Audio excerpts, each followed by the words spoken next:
Hello, I'm back. Okay, wasn't that popular. Oh, so,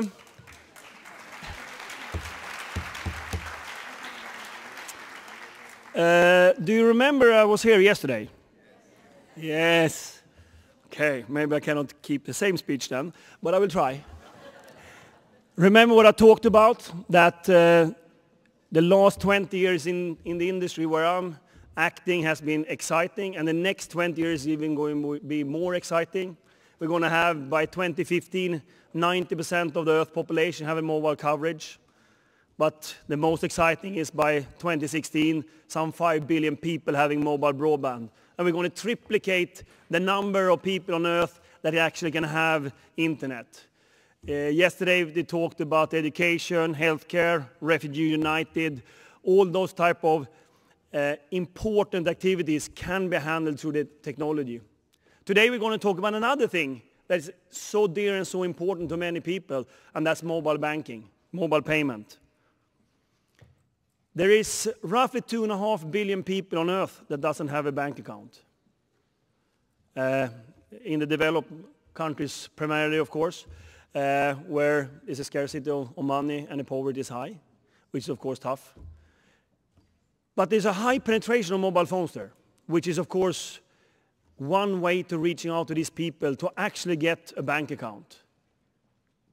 And we have now started seeing a lot of pilots about building the mobile phone as a mobile wallet and actually getting a bank account to people all around the world.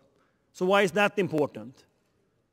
It's extremely important that people actually can start their own businesses, sending money, receiving money, sending money to relatives by doing it very cost efficient and in small amounts through the banking system. And of course the banking system today, to get a bank account, is not that easy. You need a credit register, you need a credit history, and a lot of other things. A mobile phone everybody can access to. And we see a lot of innovation in this area at the moment. We see, as I said yesterday, infancy of what we can do in mobile banking. But definitely what we're seeing is quite a lot. Initiatives from Africa sending money overseas to the relatives or vice versa. And many are experimenting on doing that. So therefore, it's just fantastic to have Professor Yunus here. Professor Yunus is a Nobel laureate, which of course is great for me as a Swede, that we have that fantastic prize. And Professor Yunus has done enormous achievement, especially about microloans, where he has built it from the bottom to getting people a small loan in order to replicate it and get a fantastic business. And he also started very early with technology. He built one of the first mobile operators in Bangladesh, Grammine phone. And actually, by coincidence, ERICSSON was the one building that network, which was amazing. And now he, of course, with his skills and his background in microloans, of course, see the potential of micro banking and mobile payment and mobile money. Together with him, we're going to have the chief editor-in-chief of The Economist, and they're going to have a conversation about mobile money. And I think it's just an extraordinary moment for many of us to listen to that. Before we have that, we're just going to run a movie, and then they will come on stage. Thank you very much.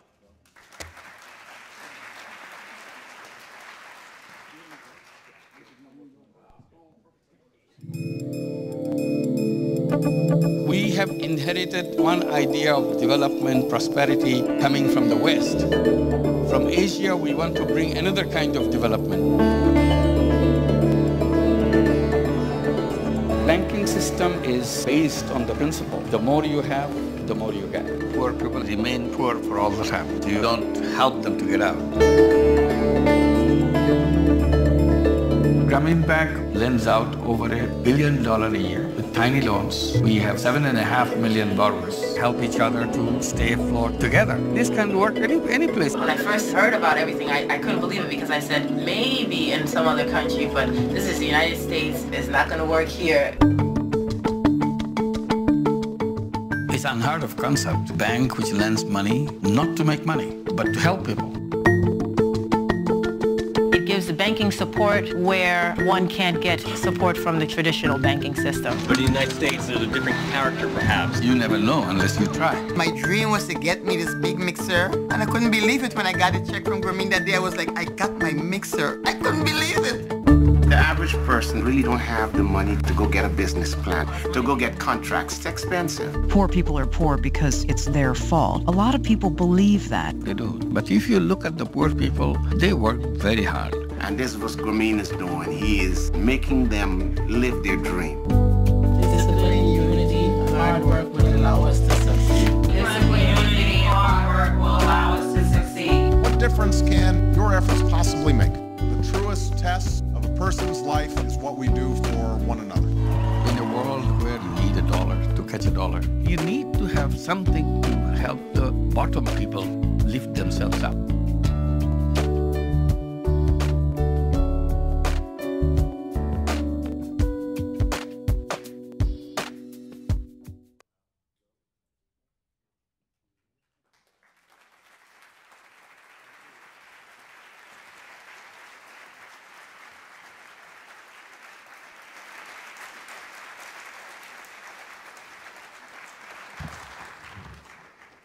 I think that movie starts Friday here in the US, doesn't it? It does. Well, I'm Matthew Bishop with The Economist, and it's great to be with Professor Yunus this afternoon. In preparing for this conversation, I've spoken to a lot of people, a lot of leaders of social organizations, and we've also invited questions on Twitter. And most of the conversation we're going to have is going to be about the positive visions that you have. But a number of people have impressed on me that this has been a terrible year for you because of what's been happening in Bangladesh and the way that you've been ousted from the leadership at Grammine Bank. And so if you don't mind if I can just ask you a couple of questions on that. I mean, the first question really is, are you okay? I mean, how's it been? Everyone's been very worried. Well, it kind of comes as a shock. But I'm carrying on my work. Can you move the mic a bit nearer? Okay, is it working? All right. Mm-hmm. So I carry on my work in the social business and other things that I've been doing, so I keep myself busy. But I'm worried about the future of the bank itself, the Grammine Bank itself, because if the leadership doesn't go to the right hands, it may impact very negatively. And have you felt you've had the support you've needed from the international community in dealing with that Yes, problem? indeed. I got a very, very strong support from all around the world, and also from the people of Bangladesh. The other question related to this that people asked was, particularly people who are leaders of social organizations, is this must be the most challenging thing that as a leader and a social entrepreneur you can face when someone challenges your organization in a political way like this. And they asked, what lessons have you learned as a leader, both in how you cope with those kinds of stresses, but also in how you prepare your organization to deal with that kind of challenge? One lesson would be that as you go along, you try to can interact with the politicians, because politicians kind of suspect something they're not familiar with. So that creates distances and all those wrong policies, wrong decisions come up. So this would be one lesson, that as you go along, but particularly it's good for organizations to keep in touch with people who make decisions. And what about in terms of your own personal coping mechanism? Do you have a team of people that support you? Do you have an approach? Yes, I'm very lucky. I get lots of people support me. And also the idea that I've been trying to promote is getting a lot of traction around the world, and that makes me happy, the idea of social business.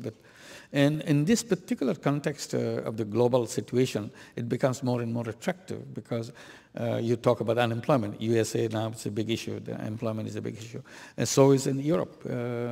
In Spain, I think 42% of the young people are unemployed. And that doesn't sound very good. If you go across Europe, you'll see the same situation. So how do you address that kind of thing? Does the present structure solve this problem? Is it temporary, or is it permanent, keeps coming back and forth? So social business kind of gives a hope that maybe there is another way. And we are feeling that there's a very strong way to address these issues, as social issues, in a business way, but in a social business way, meaning you do that not for making money for yourself, but to solve the problem. So there will be two kinds of businesses, profit-making business, which will continue. At the same time, parallelly, you'll have another kind of business to solve problem. Particularly, it appeals to young people. They want to get things done rather than just get caught into the whole uncertainties that surround them. So you raised the issue of unemployment and, yes, and job, inadequate employment. I mean, what are you seeing that social business could do to address that problem? One is if you are looking for making money, you miss out many opportunities which exist for employment, because profit-making companies will invest in something where they will make money. And at the same time, job creation is a byproduct of the work, because their main purpose is to make the profit. You can create a business with the sole purpose of creation of jobs, which is very different kind of design you'll come up with.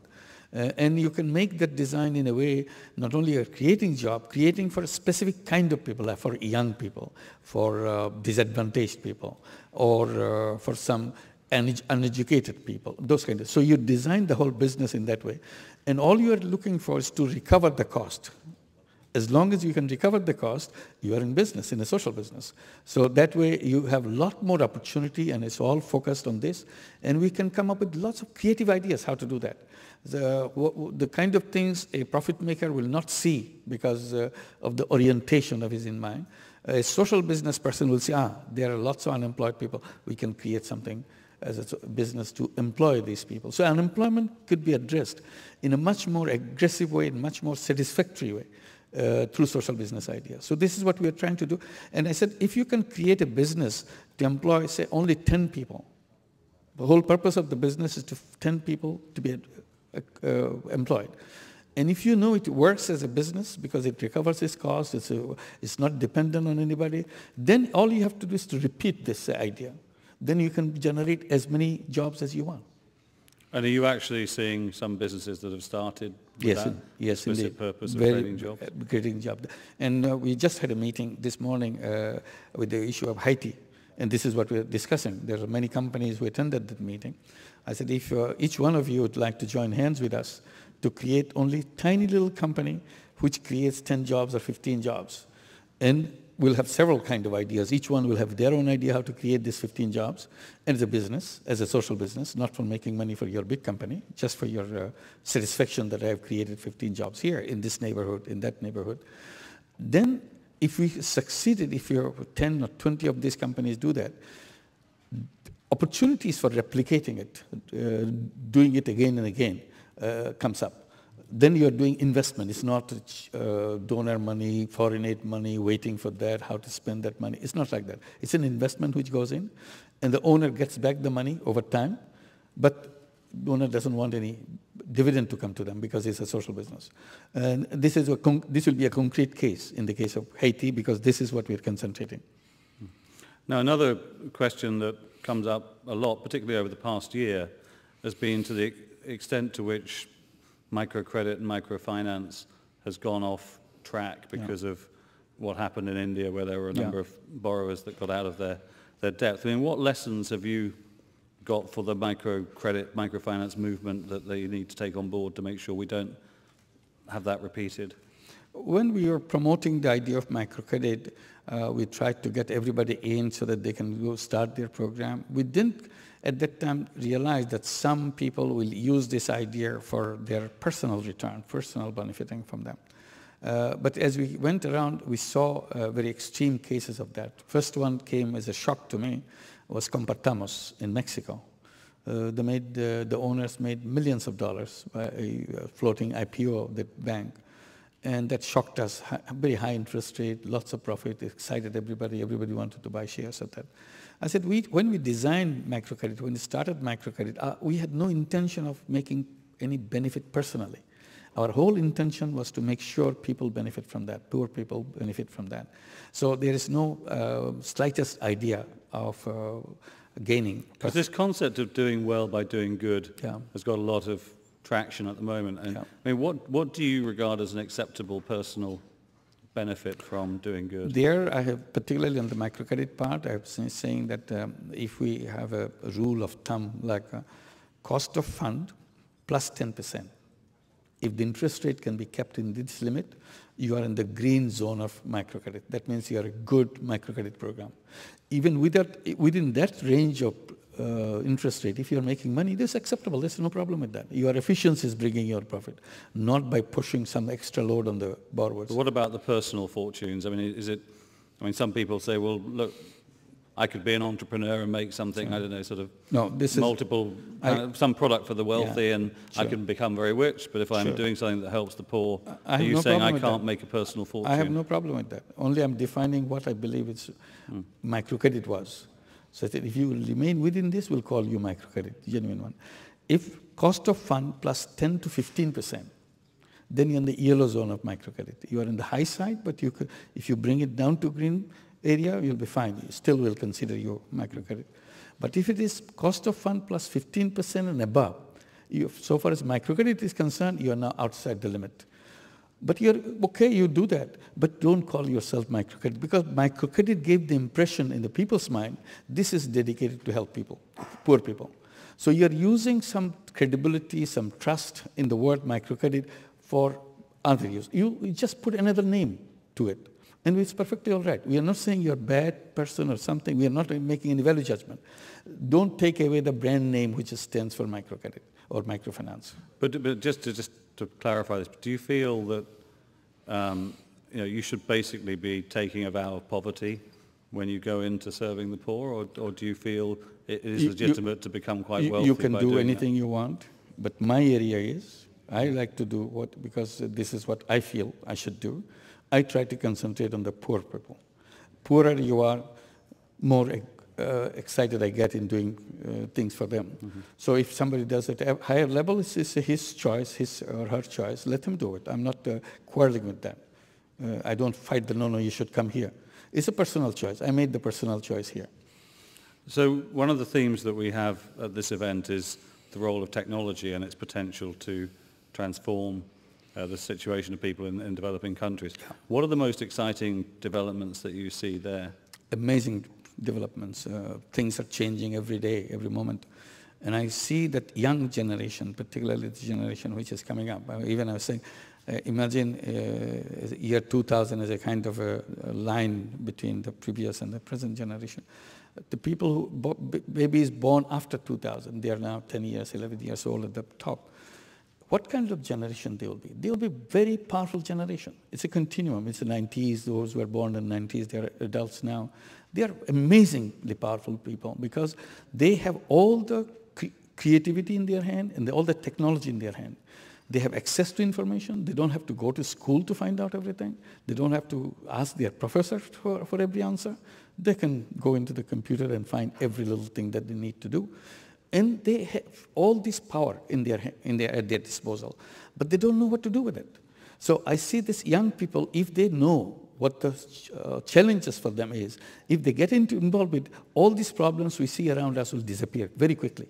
Because the speed is fantastic today. Every day the speed is gathering momentum. And with that speed, the problems can be resolved if we allow this creativity of the young people to be unleashed. So I will be focusing on this generation, because they are the one who will bring a dramatic change in the world. And when I say dramatic change, probably that word dramatic will remain so undramatic because every day will be happening, so we get used to it. Things which we feel impossible today, we level it, this is impossible. Mm-hmm. I said tomorrow it's just a routine thing, it's so possible. If you go back 10 years, 15 years, what we all thought was impossible, it's possible. In our generation, you and me, we started with the stencils, with the typewriters, making copies, correcting fluids. You talk to young people today, if you talk about typewriter, he doesn't know, or she doesn't know, what is a typewriter? What do you do with that? It's not one generation, it's gone, finished. Walkman, what is Walkman? What an exciting thing for us to see that Walkman in the first place. All these things. You remember when we first time went to the computer center in the university with awe, what it was? Now in everybody's pocket you got it. More powerful than we saw that. So you feel this is just beginning? Very beginning. It's in 10 years, 20 years' time, all this power will be at our disposal. All the questions that we'll be raising, what do we use this power for? And all this problem we list, and we want to tackle every single problem. Human creativity is much more powerful than the problems we have around us. Simply we did not mix, we didn't address it each other. Our creativity went in one direction, in the other way we keep on piling our problems after problems. That's what the problem is. How do we bring the creativity to address that? And that's why I've been suggesting the idea of social business. You bring the creativity, you bring the technology, solve the problem in a business way. But business with a different orientation. I do the business to make money in another business, but here, in this business, same person, I'm doing it to solve the problem. I have the creativity, I have the technology in my hand, I can solve it. I've got some technology in my hand, and Good. I've got some tweet questions. One from @HappyAnseli. Ask for 3 main pieces of advice that young entrepreneurs from developing countries can follow to create financial freedom. First of all, if you're young entrepreneurs in a developing country, don't give up, because it's very easy to get frustrated. Don't think everything is all laid out and all you have to do is step it in and things will happen. It doesn't happen like that. So as an entrepreneur, first thing to learn how to be patient and overcome. And in the process of overcoming, you continue the process of changing the system, because unless you change the system, everybody else will follow this, go through the same trouble. So don't let it happen for the next one who is following you. So clear it up. You are the explorer. You are making the path. Make the path for everybody else. And that way, you will go there and make it happen. Just the young people can come up with that. And we also got another tweet from @BeBadWoman. I'd like to know if something like micro-lending can be replicated in poor communities in the US. Well, that's a movie we just saw. It is right here in the Bronx and Jackson Heights. This was a Jackson Heights movie. There are 4 branches now of Grammine America in New York City. There are over 6,000 borrowers. Average loan would be about $1,500. Repayment rate is 99.3%. And it works beautifully. We had no problem. We started it in 2008. It continues. We are invited to do it in Omaha, Nebraska. We are running it in another program. Helping Warren Buffett out there. Yes, yes, the rich people can support this kind of program. And also we are invited to do it in Indianapolis, in San Francisco. So we are moving in, whatever. I mean, how close do you think we are to the point where the flow of good ideas and social innovations is going to reverse, that it's going to be the emerging markets that are coming up with the best ideas for how we solve our social issues and are going to be bringing them to America? I think we're very close. We're very close. We are very close because we are in a big crisis point now. And I have been screaming since 2008. I said, crisis period is also an opportunity. Focus on the opportunity part. Don't forget that. This is a time to overhaul the system. If you don't overhaul, you just keep on trying to get back, you'll be getting back to the hole again, because it's only simply kind of respite for a few years. Why do that? Why don't we look at the fundamental issues of that? So people are now paying attention to that, and that's how the new things are making more attractive for people, particularly young people. They're looking into it. So apart from microcredit, are there other areas where you're seeing lots of innovations that might come here? Lots of innovation, like when I say social business, a whole range of new ideas. Whatever we have done, in the meantime, in this short number of years, we created companies like yogurt company to address the issue of malnutrition. We produce very cheap, very effective yogurt fortified with micronutrients and sell it very cheap so that all the children can eat it. And it's very delicious. And they eat it.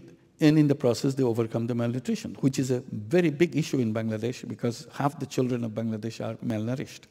And if the children are malnourished, whatever education you are giving them, they are not catching it because their mental growth is less, their physical growth is less. And I've always been advocating education and nutrition should be put together. It shouldn't be separated out because education, you're giving education, but who captures it, who receives it? That you have to, receiving end should be strong so that they can receive immediately. So these are the things. We have done that, and we have done other companies like mosquito net for protecting them from people from malaria as a social business so that everybody can afford mosquito nets. There are programs like UN programs which mosquito nets are distributed free. It needs a huge amount of money. I'm not opposing that. But at the same time, if you can produce it as a social business, reduce the cost of it, and make it affordable to everybody so that they can do that. That way the same money can recycle. You don't have to pour in money, amount of money again and again. It's a sustainable thing. So we want to create those sustainable solutions to that. And if we all put our creative minds into it, amazing ideas will keep coming. That's what the frontier is now. How to unleash the creativity of people who are experienced, people who have retired, young people who are just entering, looking at the problem, use their mind, fresh mind, how to address this issue in a business way. Enormous creativity will come out. So another question is that failure is one of the themes of this year, learning from our failures. What do you consider the failure that's been most instructive to you in your life? I have never seen failure as a separate issue. I see it as again a part of the process itself. You succeed, you fail, you overcome. Failure is not a last word. It's a kind of a step. You fail, you overcome. Continue to do that and go to a better one, better results. So that way, I have never seen it as a separate one. There are lots of things didn't work the way you thought it would work. That doesn't mean that every time you think of something is the final, this is beautiful. It looks beautiful. But when you go there, you see holes in it and you want to redesign it, rearrange it. And that's how you do that. Whenever you are creating something, like for example, airplane, you build the airplane. It's not a perfect airplane, but it flew. That's the whole beauty of it. But gradually you refine it, improve it, and it becomes more and more beautiful. So to say that, well, it's a failure, you had such a crappy plane you made, it's not something. And there are outside factors that affect you in a negative way. That's again, you have to cope with it. It's a social mechanism. It's not something that you isolate from everything and then you work. You are integrated in the whole system. And you have to learn from that how to proceed in consultation or in collaboration with the rest of the society.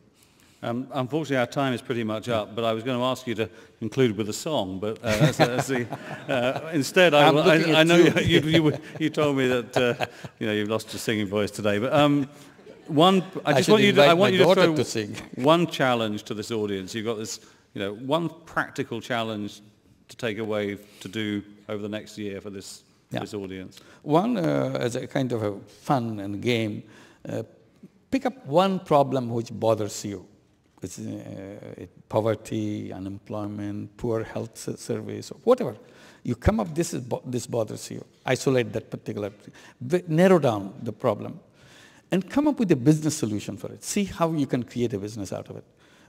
Business means not for making money. Business means that all your expenses that you incur, it will be recovered by the pricing system and so on and so forth.